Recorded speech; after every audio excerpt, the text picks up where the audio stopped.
চলুন সরাসরি চীনের বেল্ট অ্যান্ড রোড ইনিশিয়েটিভ নিয়ে আলোচনা শুরু করি।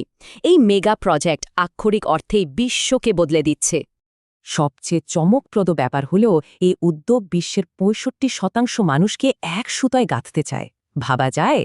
তাহলে প্রশ্ন হল, সাম্প্রতিক ইতিহাসের সবচেয়ে উচ্চাভিলাষী এই অর্থনৈতিক রূপকল্পটি আসলে কেমন, আর বিশ্বের জন্যই বা এর অর্থ কী? প্রাচীনকালের মাসব্যাপী সেই যাত্রার দিন শেষ। এখন তার জায়গায় নিয়েছে বিলিয়ন ডলারের আধুনিক রেলপথ আর বিশালাকার সব সমুদ্রবন্দর। এখানে বেল্ট বলতে মূলত বোঝায় স্থলপথের বাণিজ্য রুটগুলোকে, আর রোড বলতে বোঝায় সামুদ্রিক পথ। কনসেপ্টটা বেশ দারুণ, তাই না? টাইমলাইনের দিকে তাকালে দেখব ২০১৩ সালে শুরু হওয়া এই বিশাল প্রজেক্টটি ২০৪৯ সালের মধ্যে পুরোপুরি শেষ করার টার্গেট রয়েছে। এর পেছনের মূল উদ্দেশ্যগুলো হল অর্থনৈতিক প্রবৃদ্ধি ধরে রাখা, পশ্চিমাঞ্চলীয় প্রদেশগুলোর উন্নয়ন, সম্পদ নিশ্চিত করা এবং বিশ্বজুড়ে কৌশলগত বন্ধুত্ব বাড়ানো। সবচেয়ে অবাক করা বিষয় হল এর আর্থিক দিকটা। গত ১০ বছরে এতে $1 ট্রিলিয়ন বেশি বিনিয়োগ করা হয়েছে।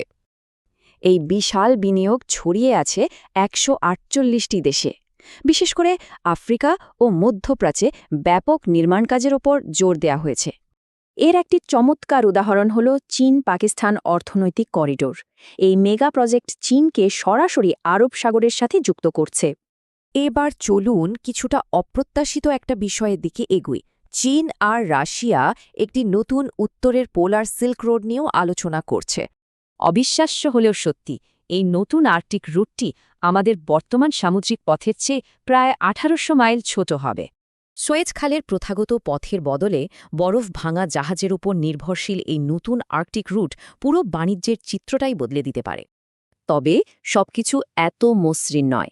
এই মেগা উদ্যোগটি বিশ্বজুড়ে বেশ কিছু বড় ধরনের সমালোচনা আর বাধার সম্মুখীন হচ্ছে। এর মধ্যে একটি বড় সমালোচনা হল ঋণের ফাঁদ। ঋণ শোধ করতে না পারলে অনেক সময় প্রকল্পের নিয়ন্ত্রণই হাতছাড়া হয়ে যায়। আরেকটি বিষয় হল চীনা কোম্পানি ও শ্রমিকরাই এসব প্রকল্প বাস্তবায়ন করে, ফলে স্থানীয় কর্মীরা প্রায়শই কাজের সুযোগ থেকে বঞ্চিত হন। স্বচ্ছতার অভাব নিয়েও কথা উঠেছে। তবে চীন জানিয়েছে তারা ভবিষ্যতে বিভিন্ন এনজিও এবং পরামর্শক সংস্থার সাথে মিলে কাজ করবে। এর পাশাপাশি রয়েছে মারাত্মক কিছু পরিবেশগত উদ্বেগ। যদিও চীন দাবি করছে স্থানীয় সরকারগুলোর সাথে মিলেই তারা এসব ক্ষতি প্রশমিত করবে। অর্থনীতির বাইরেও বিশ্বের বুকে চীনের এমন সামরিক প্রভাব বিস্তারের দীর্ঘমেয়াদী পরিণতি নিয়ে বেশ রাজনৈতিক উদ্বেগ দেখা যাচ্ছে। মনে রাখবেন, শুধু ভৌত অবকাঠামোই নয়, চীন বাণিজ্যিক আইনি কাঠামোর মতো বিভিন্ন সফট পাওয়ার বা নরম শক্তি তৈরিতেও কাজ করছে।